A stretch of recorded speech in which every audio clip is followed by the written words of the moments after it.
Hello and welcome to another episode of Pit Stop Fracas. You're joined by myself, Chris, today. I'm joined by two esteemed gentlemen to talk about the Saudi Arabian GP. So, in order of in which they arrived, Brother Richard, how are you today? I'm all good, bro. I'm all good. Had a good weekend. Sporting wise, Oscar won, Liverpool won. My goat John Cena made the 17 World Championships. Yeah. But yeah, other than that, it's still recording so early. It's still daylight outside. It's just crazy, right? But yeah. Had a good weekend, man. What about you, brother Chris? How you doing, bro? It was okay weekend. Unfortunately, I watched Arsenal women lose, but it was a good day out, and then watching Formula One. The Arsenal men won yesterday, so can't complain. Back to the nonsense tomorrow, but it is what it is. And then, brother Kwame, how are you, bro? I'm good, bro. I'm good. I'm good. Yeah, had a good, weekend, bank holiday weekend. Happy, that things there. Was good. Yeah, man, watched some F1 as well this weekend, which was okay. Okay. Before we begin, I won't be remiss to plug the socials. Make sure to follow us on X, Twitter at Pistofracas, Instagram at Pistofracas, TikTok at Pistofracas, Blue Sky if anyone uses that at Pistofracas. Make sure to, if you're watching on YouTube, to like the video and subscribe. We're just past 400 subscribers again, so that's good. And on Spotify and Apple, make sure to give us a 5-star review and leave a comment. We appreciate every single one that is left behind. But let's get cracking on with the Saudi GP. So first of all, we've got to talk about qualifying because obviously it's 2025 and qualifying means a lot more than normal. So we have Q1, the regulars go out. Saubers, Stroll, set the record for the most Q1 exits ever. Actually, wait, Richard, you're the resident Aston Martin fan and your terrible car. How do you feel about Stroll setting the record of the most Q1 exits ever? I mean, you can look at it with context. Like, okay, he hasn't had a lot of great cars throughout his F1 career. But you can also look at these compared to his teammate, just at least for this season alone. Alonso has, I think he's the only driver to basically enter Q2 and not progress further than Q2 in each session. Um, whereas Stroll is just doing nonsense, just whatever the fuck he's doing, to be fair. And he tries to do a little clapback where he said, put the McLaren drivers in the Sauber and they'll be having lots of Q1 exits. Well, I don't know about that because I'm pretty sure, correct me if I'm wrong, Chris Hulkenberg even got through to Q2 this weekend alone. And I think it's not a difficult thing to say that, Norris and Piastri are better than Hulkenberg. So I don't really know, but I get he's got backs against the wall. It's, he's just trying to clap back and eat a moment. But yeah, it kind of sums up why having him in the Aston Martin seat is problematic because if we get a rocket ship again next year and then man's still doing up Q1 exit nonsense, it's not good for business. Bro. It's not good. It's not going to appease shareholders. It's not going to appease his dad. It's not going to appease Andy Carroll. It's not going to appease anyone, to be fair. And it's not going to appease me. The only thing people overlook is Kunle and Ant because they've got stock on him. So yeah, it doesn't surprise me. He'll probably extend that record. To be fair, just like Hulkenberg's extending his ain't got a podium this weekend record.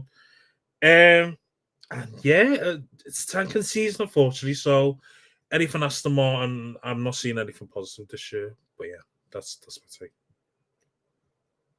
No, that's fair. To be fair, with the comment about the putting McLaren drivers in the Sauber, we watched 2023, brother. I watched Oscar go into Q3 in Saudi in that Mirinda can. So it ain't hitting the same, my guy. But then again, I do miss that Mirinda can. That give him I had the stress was brilliant. Brilliant stuff, man. Hey, the one thing I pissed off, like, the blood of our enemies, yeah, the blood of our co-hosts is important to us. I'm gonna add Then in Q2, who went out in Q2? I think it was the Racing Bulls, Mr. Fernando Alonso, and Ollie Behrman. Yeah, it Yeah, was now- Albon, Lawson, Alonso, Hadjar, and Behrman. Yeah. Okay, I'm gonna put this out there for Mr. Lawrence and all the people that are backing Albon because they hate Carlos Sainz. That's 2 weekends in a row now that Sainz has outqualified Alex Albon. To be fair, not that one. Be careful. Wait, We so are they say watching. he's dialed in now, yeah. He might be starting to dial in, you know. I mean, Mahad won't be happy because he hasn't got stock on him. He said he's not a top 10 driver. But A gentleman. what? Hey, man. Yeah, that's because Mahad Mahad saw him in a McLaren crash the car for no reason in Russia. That is that was the biggest bozo crash I've ever seen, bro. When he hit the side because he tried to skip the little polystyrene thing. Yeah, you're supposed to go through it slowly. Yeah, he just went skip full belt. Yeah. It's like, bro, just hit the thingy and take whatever time penalty you get, bro. Now you've totaled the car. Fuck you know. Heads through the roof, man. I can imagine. Man. But yeah, He's only 7,000 off going through to Q3 though. To fair Albon, so yeah. Hey, and that we get Hamilton's on it, so. Hey man, I put the notice out, yeah, because it was 100% me that tweeted the tweet with his full government saying, "You're on watch." We're watching, innit? This is the season you're supposed to smoke, man. Next season, it's fair enough. This season, just don't be caught lacking. We're just watching. Because, you know, certain man were talking a bit too tough about good Williams drivers. And, you know, can't let that run. you can't. Anyway. So then we get to Q3. And then, speaking about McLaren smacking walls, Mr. Lando Norris. Kwame, talking about your thoughts about seeing Lando eventually mess up Q3 again for like the X amount of time this season. It's like three times. 2 or 3 times.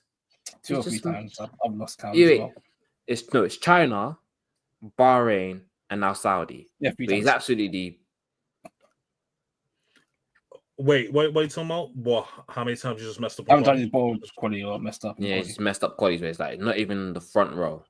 Like, yeah. That's pretty. I can't lie, but I had to look at my stream when I saw that.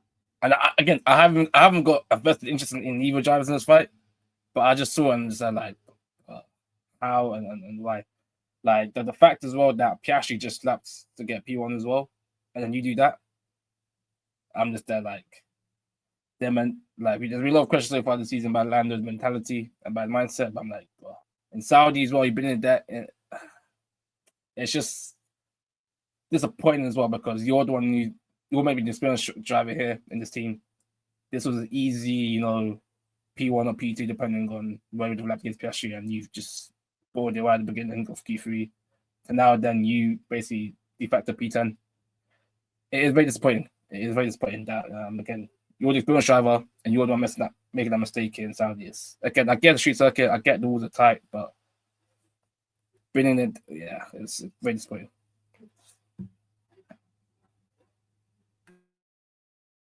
And Richard, your thoughts about Lando, you know, bottling another Q3 session.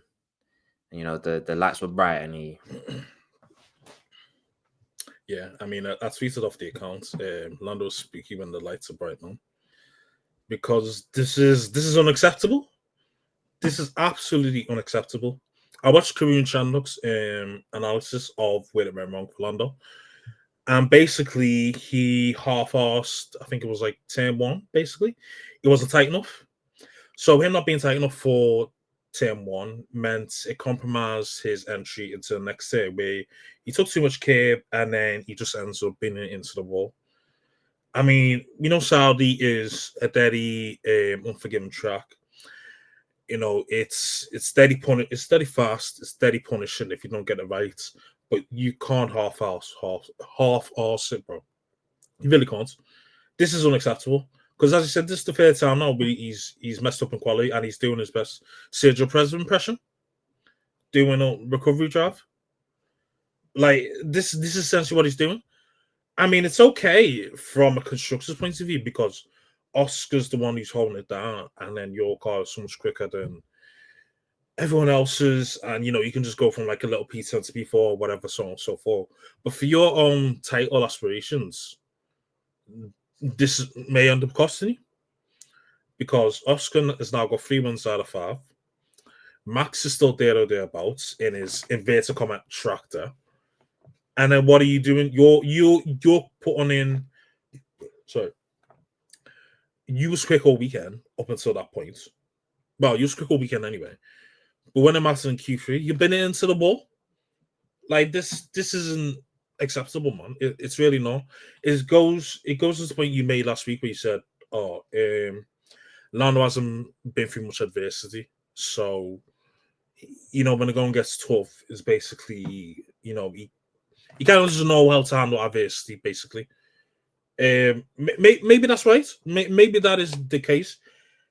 You know, he hasn't been through the hardship, let's say someone like a George has, when he's had to like, you know, really fight for his race of future, if you will.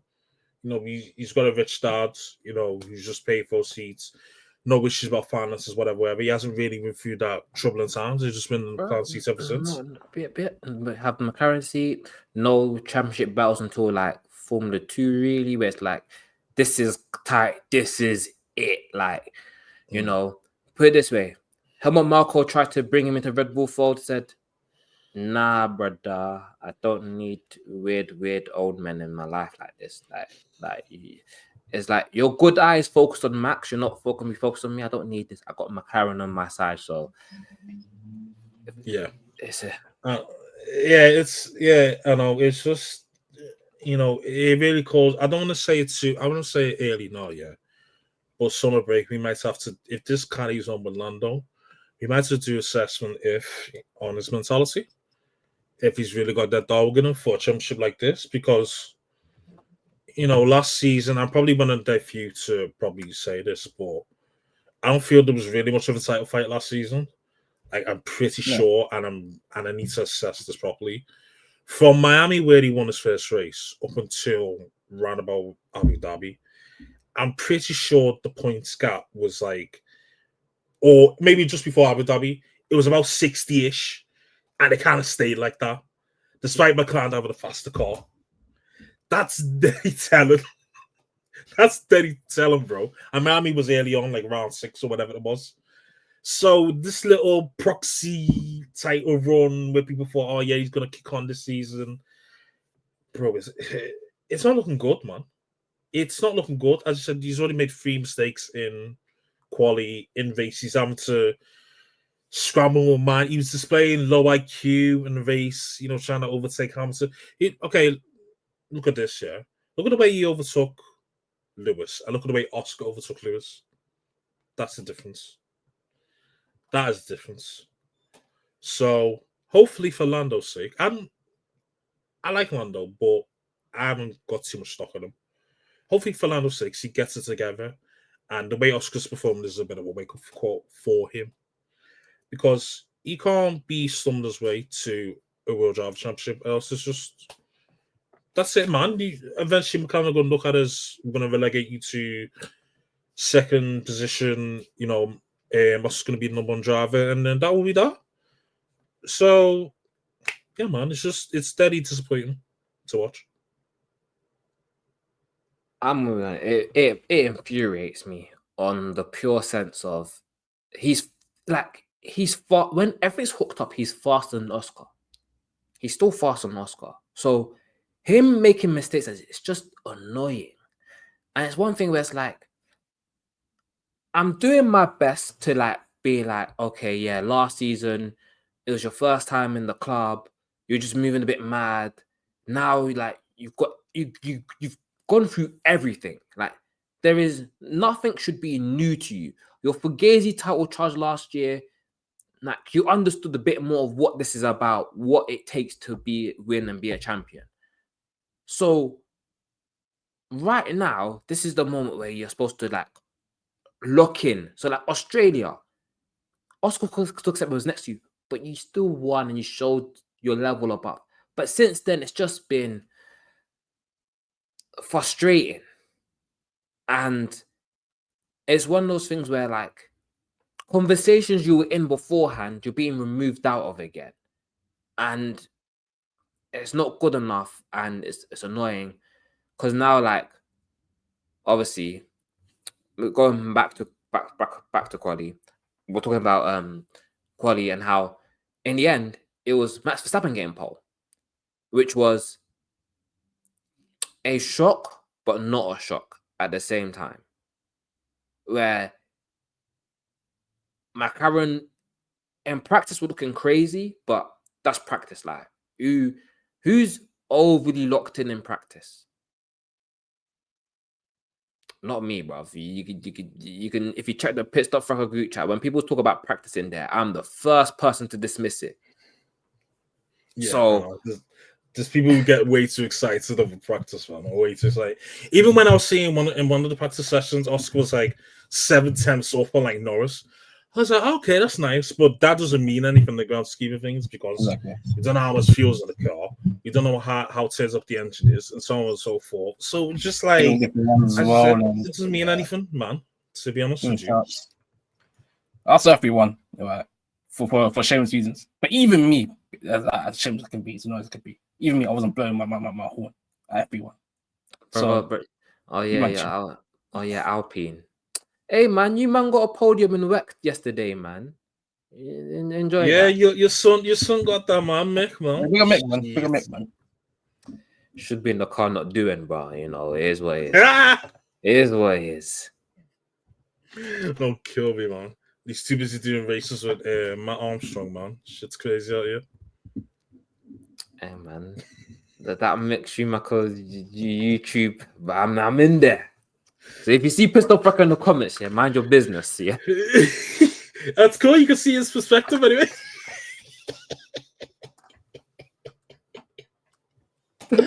God. Yeah. But yeah, anyway, it's about quality anyway. So Max got pole. Kwame, thoughts about Max getting pole in his pole lap? Yeah, no, similar to you. Like, so if you asked me who would have got pole before, I would have said I would have probably given it to Piastri. But like you said earlier, the Red Bull at Saudi is fast and they were looking good. So he had a good lap. I mean, you had Piastri and Russell getting the earlier laps into P1. And then you're thinking, oh, Max do it, and he did a great job. He was only hundredth of Piastri as well, so it was quite tight. But yeah, great lap for Max, and I guess it showed that the Red Bull were fast and strong around Saudi, which I guess a lot of people were questioning early the season about where Red Bull be this year. So they did a good job. 100%. And Richard, your thoughts on Max's pole lap or any other stars or stinkers in quali? Yeah, to be honest, I started to watch the Ghost lap between Max and Oscar. Yeah, bro, that Red Bull is a handful to drive, bro. Because that thing was squirting and squirming all over the gap, bro. It was what? Hey yo, man. Not like that, man. Look at these filthy ass niggas, man. Hey man, you gave me an opportunity just to say that, yeah. I was taking it. It was like when I think it was Russell after the qualifier, he was like, we got the hard odds. He started smiling.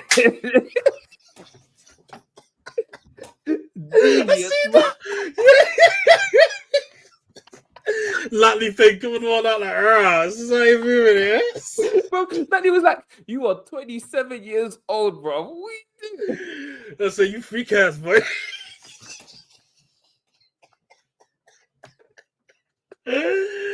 Oh,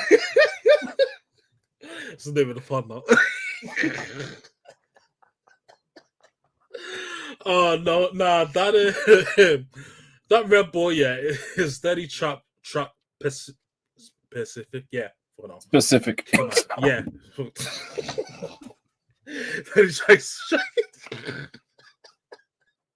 Thanks, calls. Yeah, that Red Bull's any track specific, yeah. Because, bro, Max is a fight. If you look at the way the lands Oscar was taken between Max, yeah, Max is doing up zigzags, bro, like he's a snake, bro. Through them high speed corners, fucking hell. Like it was only until the last corner, yeah, where he really nailed it on that hairpin, yeah. That's how we got pole. And that's how Skoda got pole. Because he's like, it's only before when it was Monaco 23, where he was down on 2 sectors and he just sent it the last 1 or 2 corners. It's basically what he did for this lap to get pole. He's absolutely sent it, nailed it, and then that's what gave him the lead. That's how Skoda got pole. So you gotta say, you know what? Fair play, man. Fair play. That car's a handful, and you still managed to get pole. Nothing wrong with a good old-fashioned sound. So yeah, fair play to Max, man. I think the issue as well, a lot of people get confused between the car being fast and the car being hard to drive. That's a big, I think, disclaimer that a lot of I guess fans get as well, because like I said, the car's fast, but his car's hard to drive, and it's quite, pointy and quite, he has to be quite specific in how he drives and his movement. But yeah, he did his job. No, I understand, but I'm also a component of that Red Bull's fast. When it's in its window, it's fast, and it's a Jekyll and Hyde car. So one weekend it will be challenging the McLarens, the next weekend it will be the 4th fastest car comfortably. And once we understand that, we just have to sit there and go, what did Max do this weekend? Makes us understand what that car was on. Same way that when you watch a Mercedes and you go, what did George do this weekend? Gives us a rough idea. What did Leclerc do this weekend? Gives you a rough idea of what these men are on. Because between the Ferrari, Mercedes, and Red Bull, they're battling for second, between second and fourth. With McLaren number 1, not a mile ahead, just a bit. In qualifying, just a bit ahead, but not a mile. So,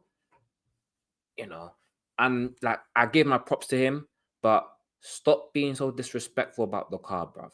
It's not that bad. It's just, we're talking about, the top of the top. We're talking 2 tenths, a tenth. Like,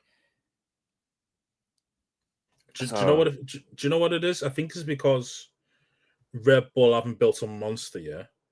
And it's not like one of them slap the Red Bull and any track it'll cook, yeah. I think because the certain tracks it looks a bit meh, and other tracks it looks alright, yeah. People just think, oh yeah, Max is overdriving the car, he's overperforming and all this shit, yeah. So it makes the perception of the Red Bull itself not look weird, and people aren't really being honest. They're just giving all the credit to Max. And it's like, yeah, you can give some credit to Max, that's fine. But it's not all him, to be fair. Like, he's even scoring points. Well, not this race, obviously, because of DNF. But, yeah, it's like the car isn't amazing, but it's still a good car. That's what people need to understand and not be like, oh, well, if Lawson was getting P20 and Max is getting P1, I must be attracted. No, the baseline isn't Lawson or whoever's in the second seat. It's about what Max is getting out of it. And that's what people need to retune themselves off. Yeah. Don't think about, see them Kwame stocks there? Don't believe in that. Don't believe the Kwame stocks don't tell you where a car belongs. That's factual, man. Don't look at Dewey, man. Look at Gasly, man. Do you know what I mean? Don't look at Kwame Sons. Look at his ops, man. That'll give you the right gauge. Hey, Mark's not on sport no more, so I'm okay. Wait, you don't support who no more? My ops are not on the sport no more, so they're not Who are here no your more. ops? I've got none. They're not here no more. Go on, It was Giovinazzi, Zhao in it, but they've gone in it. So. Oh yeah, he did just pick on mid. And make it well. Yeah, there you go. Actually, to be fair, Giovinazzi did win though. Was it Giovinazzi's team that won the WEC today? I don't know. Yeah, it was. Yeah. I don't look at that championship though. I don't. Yeah, I just seen the pictures today. It was of Pierre Guidi or whatever his name is. Someone that I've forgotten who came second, then Mick. So okay, fair enough, Mick. Yeah. I told my boy who works there. Yeah, I was like, you're getting a podium today. Like cheeky podium today. He didn't believe me. Hey, that's a visionary. Don't kill me, man. Okay, anyway, let's move on to the race, yeah. So the race start. So we have Max on pole, Oscar second, George third, Leclerc fourth, fifth was Antonelli, sixth was Sainz, Science, yep. seventh Lewis, and then we don't care below, to be honest. Like, I think Yuki was eighth, It was Yuki 8th, Gasly 9th. Gasly ninth, yeah, and And then Lando Lando 10th. So the race begins, and then we have the big talking point of the race, literally in the first corner.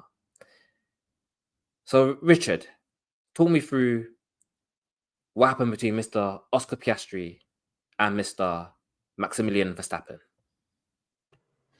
Well, so we had, as you know, Max on pole and Oscar in second.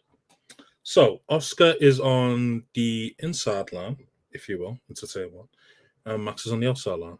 So Oscar gets a brilliant start, Max not so much. So as we know, at least from Abu Dhabi, Oscar doesn't bow down to Max. He likes to go wheel for wheel, machine for machine. You don't give a shit. Don't care who you are, what your reputation is. If we're crashing, we're crashing. He showed you that in Abu Dhabi. And I'm glad he showed that in Abu Dhabi because Max, too many people shook on Max. I don't like it. It's steady, it's given dictator vibes and all shit like that. Cool. Takes the inside line, he gets a great start. On the apex of turn one, they're pretty much wheel to wheel, pretty much level.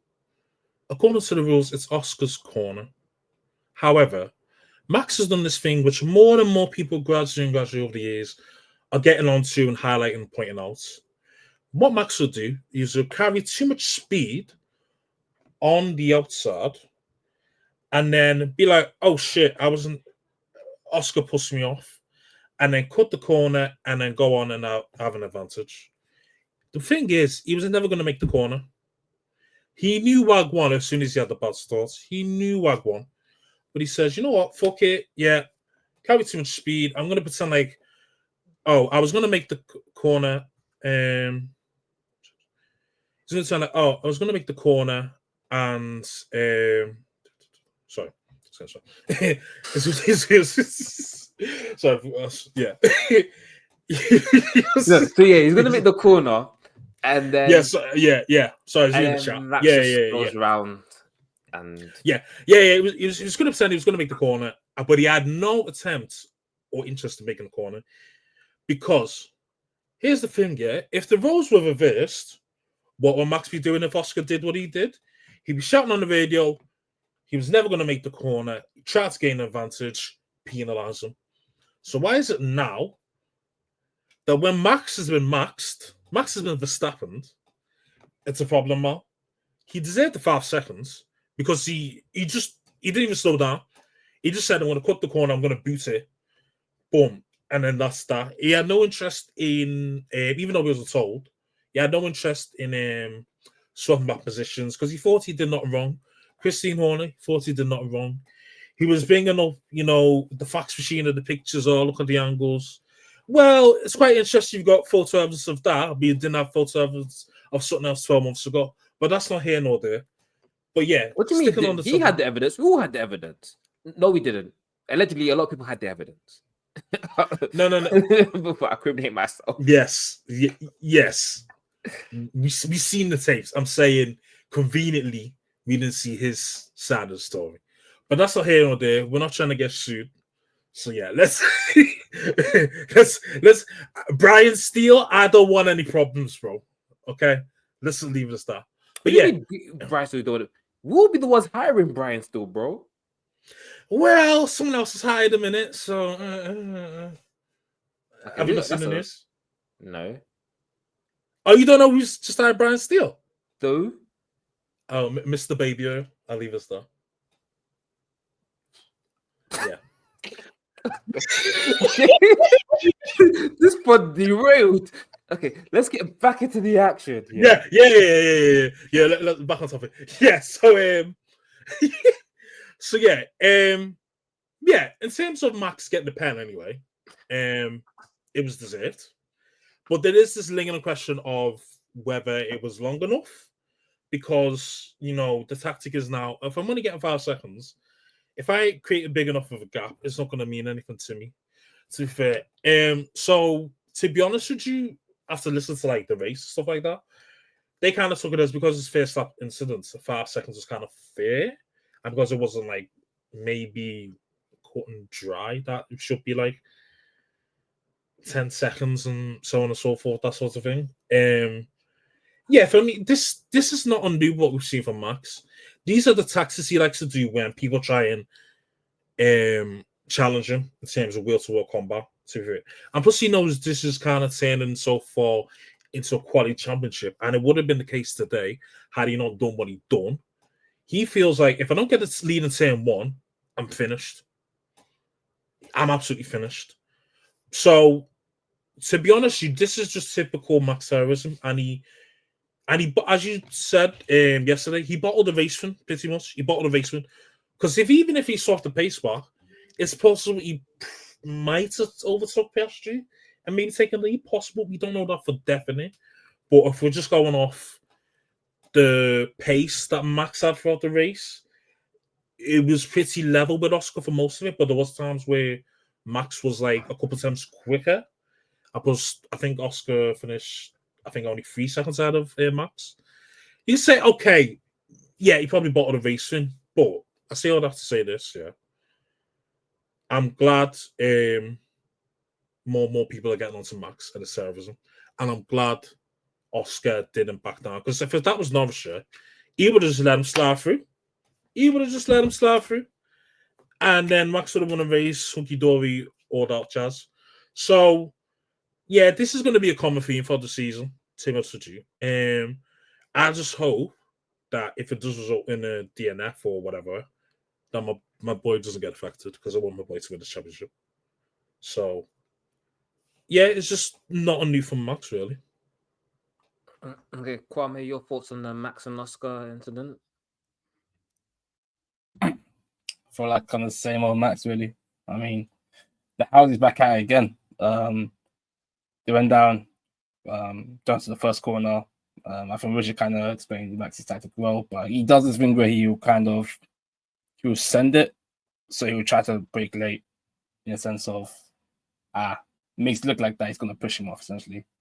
And this is not the first time, nor will this be the last time he's done that.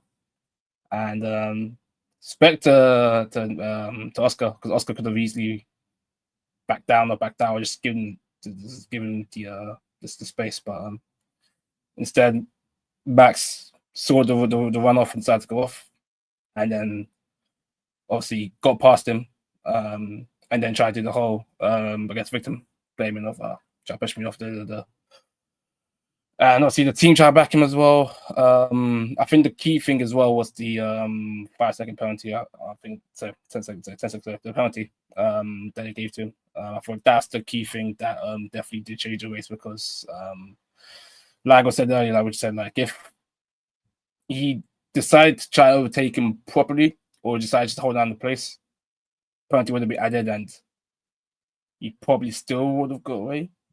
Supposed to would have won, but with the additional 5-second penalty, they had onto the pit stop. I believe, I remember Oscar had the slow one as well, where it was about a 2-3 second gap, anyways, which was a gap that Oscar won the race, anyways. That all comes down to the beginning of the race, and that then comes to the pit stop. So to be fair to me, it made the race interesting, but I'm glad that people were clogging onto his housing and onto his tactics, because. But we can't keep having this, man. We can't keep having this, because it's going to be a long season. We've got to have this every race. It's going to be a long season. And again, I don't mind terrorism, but every time, bro, like, come on, man. Come on, but this is the Max that we know, man. And now he's got a competition in Oscar and potentially Lando as well. It's going to be back in 2025 for the facts. Makes sense. I'm going to add something pretty quickly. He ain't changed, bruv. All these man doing PR pieces saying he changed. Ain't nothing changed, bro. A leopard, a cheetah don't change its stripes, bro. A leopard don't change stripes. Whatever cat it is, don't change the stripes, bro. And everyone's ignoring the fact that he had a bad start. He got rushed by Piastri off the line, bro. And we're ignoring this because he decided to just act a fool. And then when he did the move, he didn't even like let off the throttle a little bit to kind of like disguise it or like, you know, go, ooh. Because man just said, yeah, I'm out. He cut across and then just drove off. Like, I cannot stand, like, I can't stand it because of all the glazing and all of the amazing things, but we don't clamp down on what's actually happening over here. This is poor driving standards. This is something, it won't be accepted on the PlayStation. And then people trying to defend him. Stop defending the indefensible. You can't defend this. It's just bad driving. It's bad driving. You got a penalty. He deserved it. Man said, for what, for why? Horner defending him is one thing, because obviously he loves him more than he loves his wife and kids. But like, anyone and anything else, anyone else, you're sat at home trying to defend this. You can't defend this behavior. This is a weakness in his armor, and it's what you have to point out, and he has to do better because Oscar's made of different stuff, bro. Many drivers have tried to G-check Oscar, and they've all come out with L's.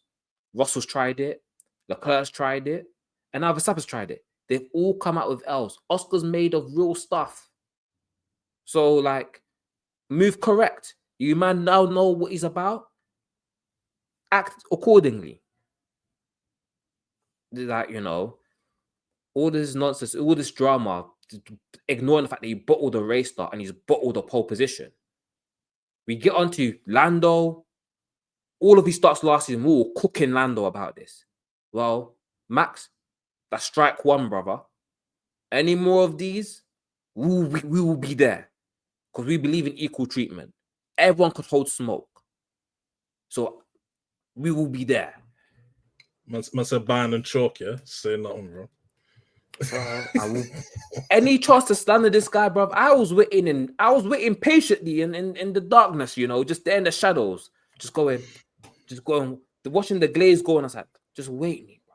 Just give me opportunity. I'll be there. I'll be the first to call him out, pull him down from the treetop.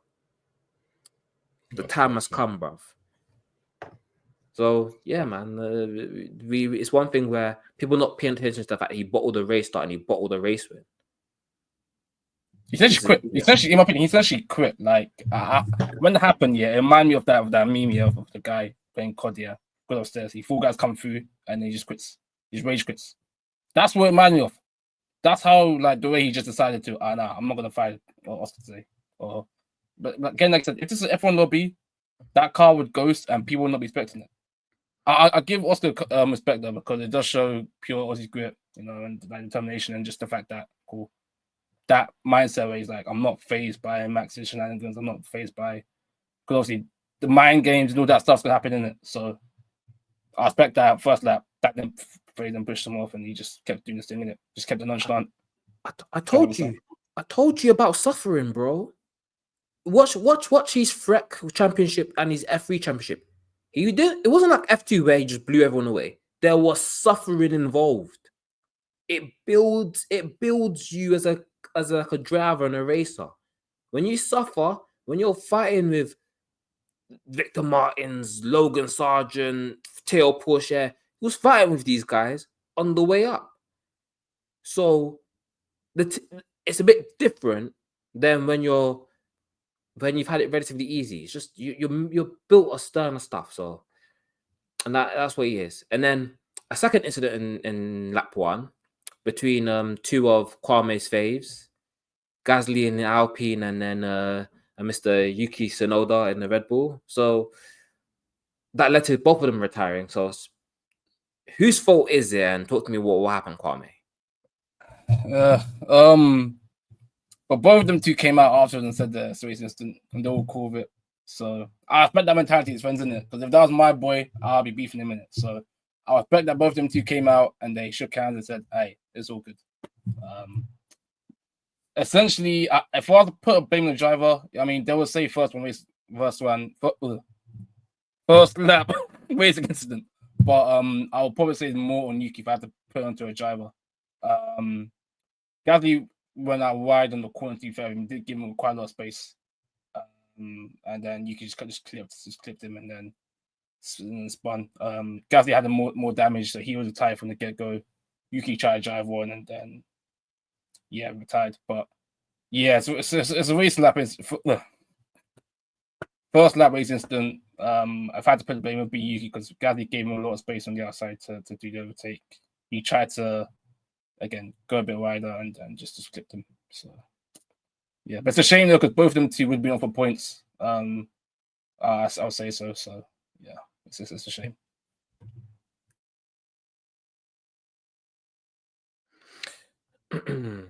So okay, and then Richard, your thoughts on that incident because we one of the few bits of action that happened on track. Joe's funny. I've literally just watched back both of the onboards of that incident because I never bothered to watch it yesterday. I just didn't care that much. I'll be honest with you. I just didn't care. I just like, oh, till Kwame's boys finished. Not my problem. But yeah, watching both of the onboards, yeah, it's just a race to distance, to be honest with you. Yuki was on the inside. He was quite close to the corner itself.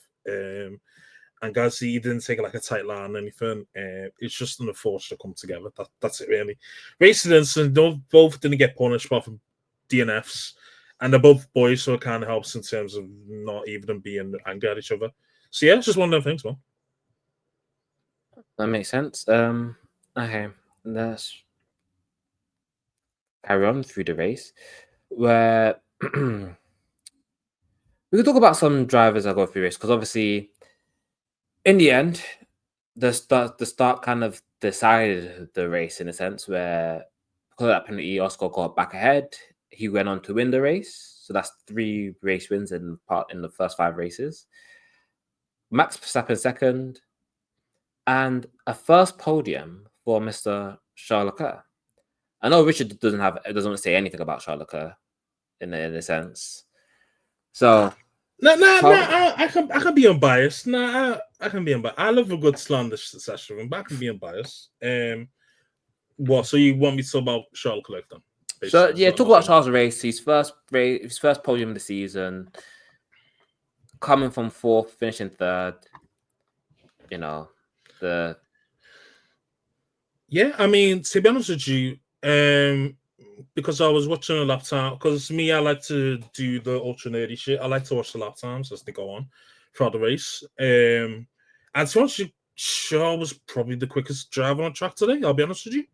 He done a really good job on the mediums to start off with. I think he did. Let me just.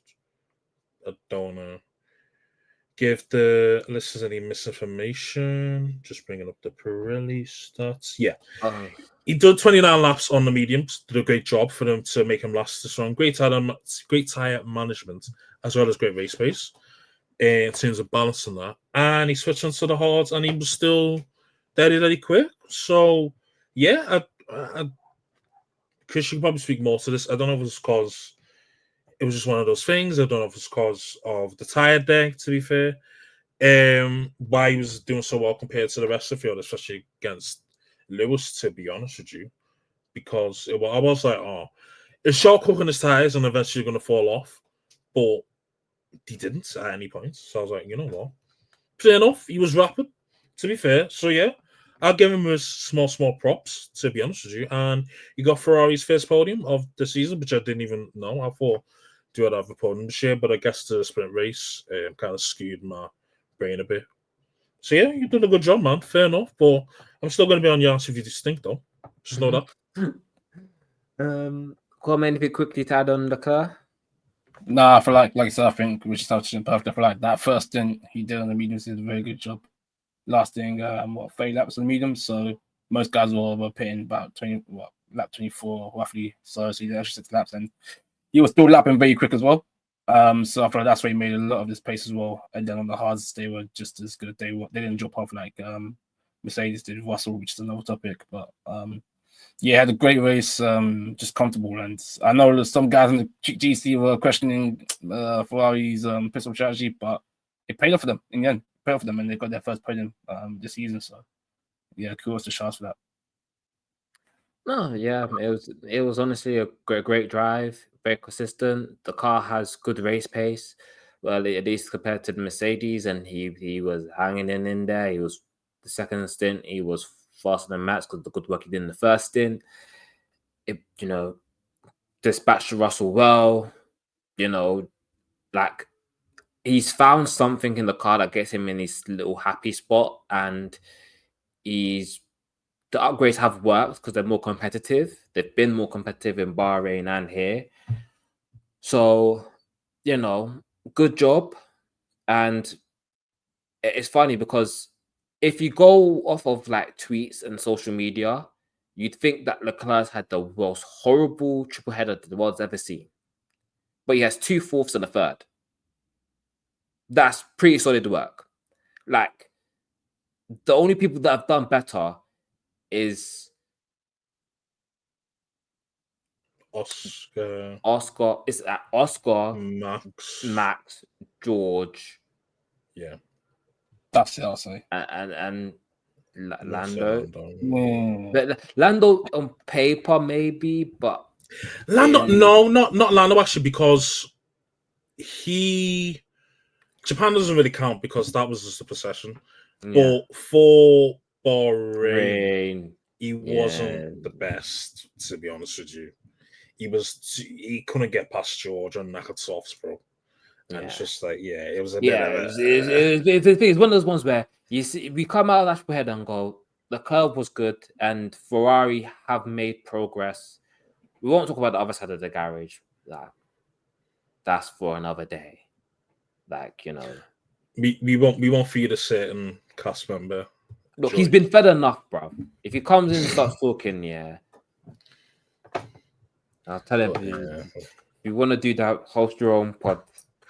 But until then, it's like it was a really good job, and it's one of the things where Ferrari are making progress. Whether it's enough, different question.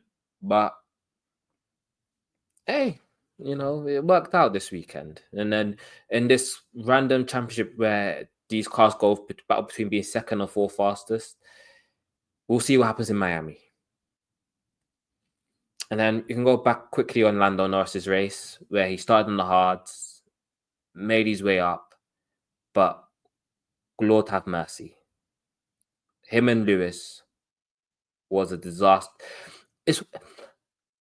I don't know what's going on. Maybe it's me lacking knowledge, because obviously I rate Lando somewhat wheel to wheel, especially defensively. He's very good at the defensive driving. But his offense stinks, man. And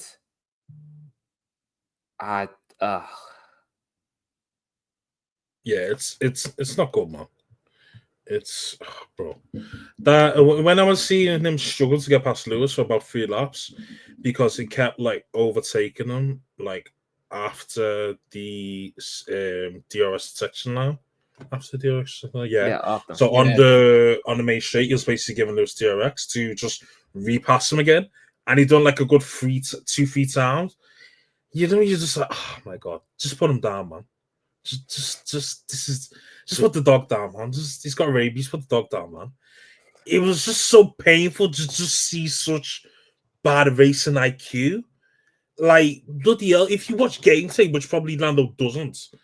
You would have known that at this steady same track in 2022, I think it was, where Max and Shaw was doing DRS checking because they knew whoever passes first is kind of at a disadvantage on the way on the so it's like main straight if you want to get DRS. How Lando didn't work that out until like a couple laps later ultimately cost him a podium from him really attacking Shaw, really, to be honest with you. So this is a disaster of a weekend, man. Just fucking up in quality. He had good race pace. He did have good race pace, but it's like mean, you need certain moves to get done. As I said, the way Oscar got past man, he got past man in a very unovertakey race, if you will. Whereas Lando, he was just messing up at that straightforward place where you overtake man. Yeah, it's painful to watch, man. It really is. It really is painful to watch. I could not believe my eyes, and I was embarrassed, man. Like, he's ruining the vibes for British drivers, bro. I was doing up Britain makes the best drivers with the hoopers. You're messing up my entire vibe. He needs to back up his ideas, man. It's like, we're talking, because here's the thing. It's obviously, this is all relative. Like, we're not comparing him to man like Stroll and Hulkenberg and dumb people. We're talking about the very elite of the sport, the world champions at world champion level. So it's one thing where these things where we're not comparing man to Ocon and Gasly. We're comparing you to Verstappen, Hamilton, Leclerc, Russell. We're talking about the top 6, Piastri's forced his way in there. So this is the group we're talking about. You can't be caught lacking, especially when you have the machinery. It's not like where your machine is a bit off, so you can kind of take a weekend off and be like, yeah, this is the best the car could do. You have a competitive teammate. Your car's the fastest car. And it's time for you to take the opportunity by scruff of your hands and just run with it, because right now it's not good enough. Kwame, any comments on Lando's race? You know what? I'll actually be a bit more positive in the sense of that stinks. It stunk and it was trash. Where you're trying to overtake Lewis, where all you have to do was just time the overtake, and that's it. And then you take him to the third attempt, we're like, oh, okay, if I just back off a bit, then that'll be fine. But overall, just a generic recovery drive, and that's how I felt. Just generic recovery drive. The hard stint was decent, did 35 laps, and he had to go harder, he had to go longer because he had to make up the places. Wasn't as he did his job, but I feel like he could be faster in the stint, but again, he did his job. He nearly messed up the pit stops as well from both exits as well, because again the pony shouts where his exit where he could have gone over the white line, and before where he locked up and then again was on the white line. So he nearly even got penalty deduction there as well again. But apart from that, wasn't too bad. Even to be fair, even the end actually when him trying to overtake Leclerc, I felt like there was obviously parts where he's trying to save up battery and whatnot and trying to time it, but at the end just left it too late as well to get past Leclerc for P3, which would have cemented the drive. Be like cool, but again I feel like Leclerc's kind of too far gone and it's a bit too fast as well, anyways for him. But it's just a meh performance really. I won't say it's disappointing, just meh. I think Leclerc had him in the pocket, man. I think he wasn't catching fast enough for it to be a thing. Like, don't let Crofty fool you, man. He's a hype man. His job is to literally hype up what's going on the screen. Like, it's like being in the rave when the MC's on a mic and man's playing the Dead Troops. Like, what do you know about this one? You don't care, bro. I was coming from a personal point of view because I actually predicted to become third in it. So that may be me having too much faith in Lando to do a recovery drive, to do a better recovery drive than I thought he would do. So I'm a bit salty from predictions, but apart from that, that's why I like it. That's because you take predictions seriously. I do not. You just do Jaws first, man. That's all you do. My thing is, I slap Max off that podium and just go. Who did Max crash into to bottle a podium this week? And then slap whoever's third in first place. So that's how George ends up with so many race wins. There's math to this. And Leclerc ended up third. And he ended up third in the race. There's method to my madness. And I was spot on because Max collapsed the first corner. I knew he was going to do some nonsense.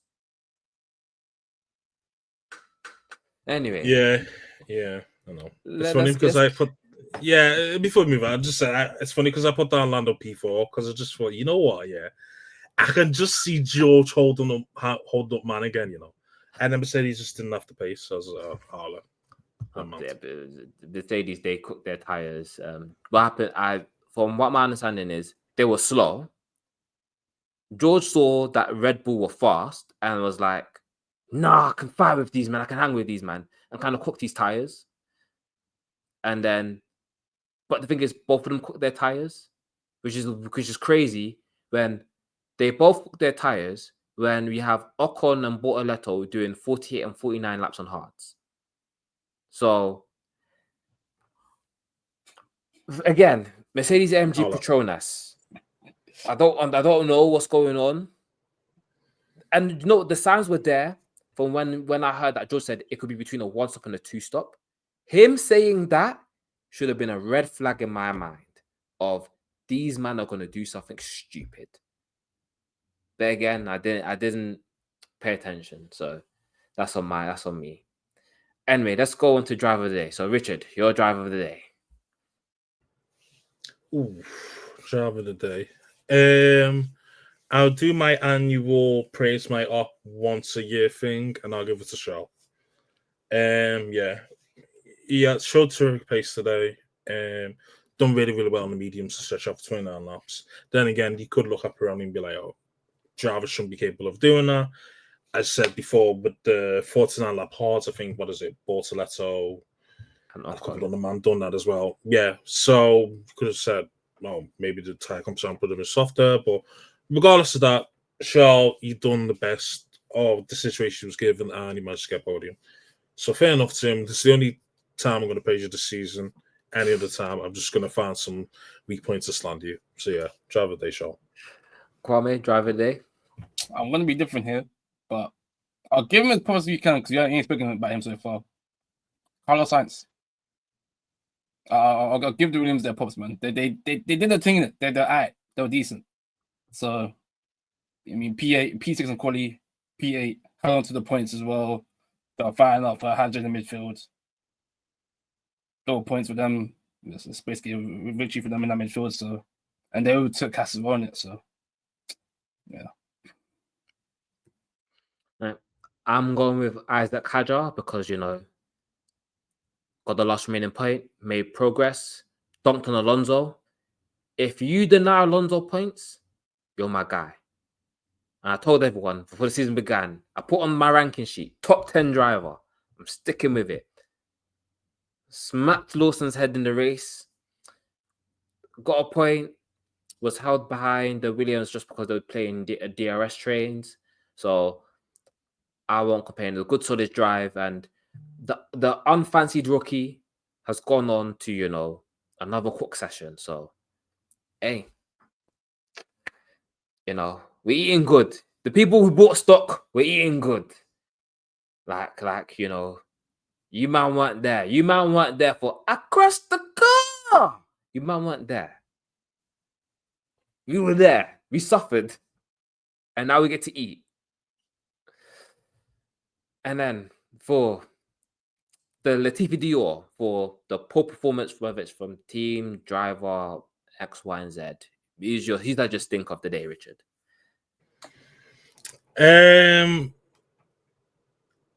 I could move mad and give it to Liberspawn, you know.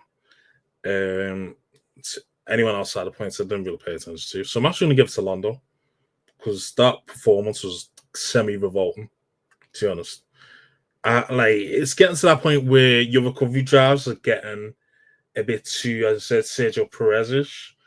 It's like, cool, you came from P20 to P5, well done, but you're not fooling me, but you're in the fastest car.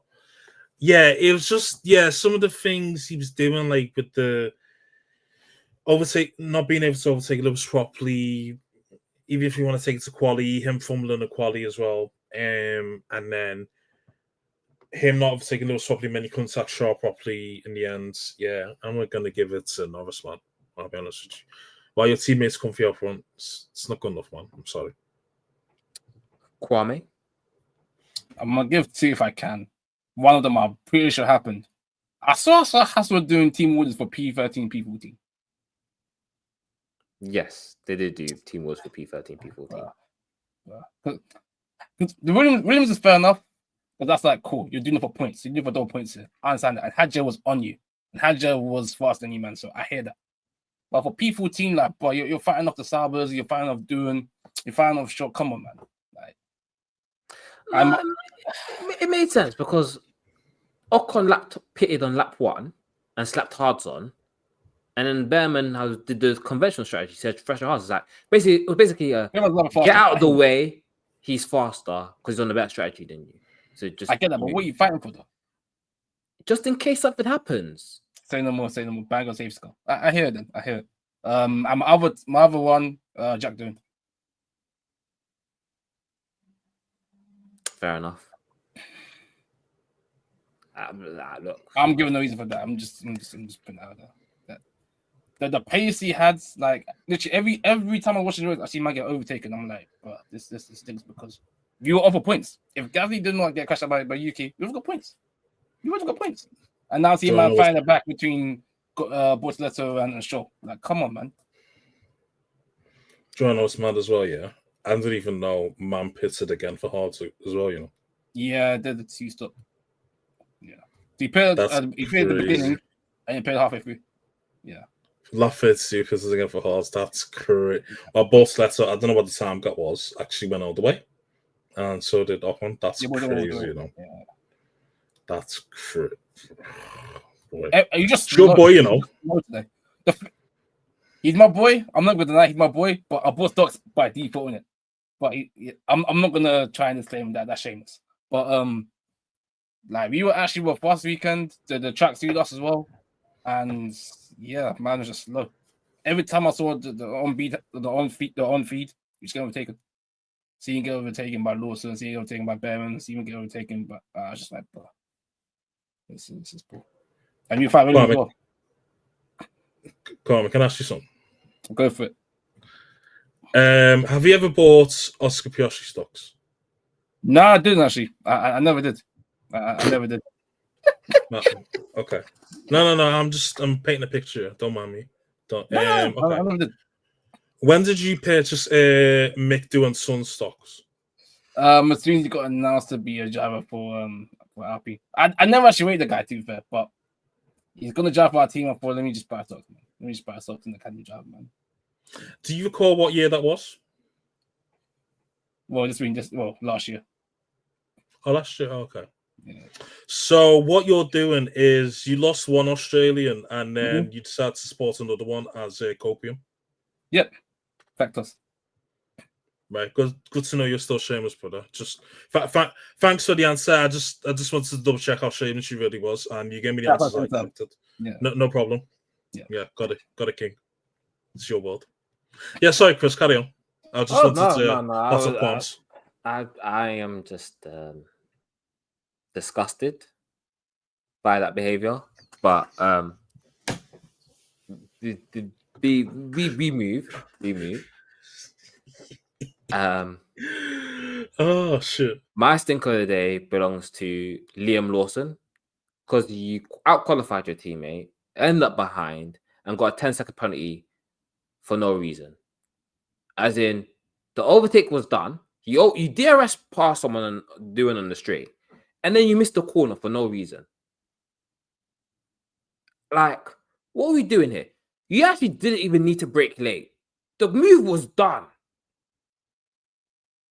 This is just bad driving. And people are like, oh, he got a 10-second penalty for no reason. No, the stewards basically turned around and said, this is crap driving. Hold the penalty. Because technically, because he missed the corner, Doohan did have to slow down. So he did gain an advantage. He slowed down the person behind him. So hold that. Yeah. This is Formula 1. And you got in through clearance, bro. You got into this UD by clearance and you're effing up. Man had a Red Bull seat, you know. Got demoted and he's still doing nonsense. Man. Like, it was better this weekend, but still, that's just stinky work, man. And then honorable mention to Max Verstappen because, you know, you've thrown a tantrum over your mistakes. It's not good, bruv. You're 4-time world champion. Act like one. Dom makes me sick, brother. And all these people backing him, man. But I think that's everything. So make sure to follow us on all socials at Piss Off Record on Instagram. At Piss Off Record. Actually, do you guys have anything more to add? Let me see my notes. I don't think there was anything we missed off. No, I think that's everything cool, man. I'll be honest with you, yeah. Okay. Yeah, that's it. I got nothing else to add either. Yeah, not much really happened apart from Max doing his shenanigans, man. Yeah. So let's end it up here. So make sure to follow us on Instagram, Pit.Record, Twitter/X, Pit.Record, TikTok at Pit.Record. Make sure to like the video and subscribe on YouTube and to give us a 5-star review on Spotify, Apple Music, or whatever podcasting platform you're utilizing. Once again, thank you for listening. Thank you for coming on, gentlemen. And we'll see you soon, probably next week, but if not, after Miami for sure. So see you and peace. Peace.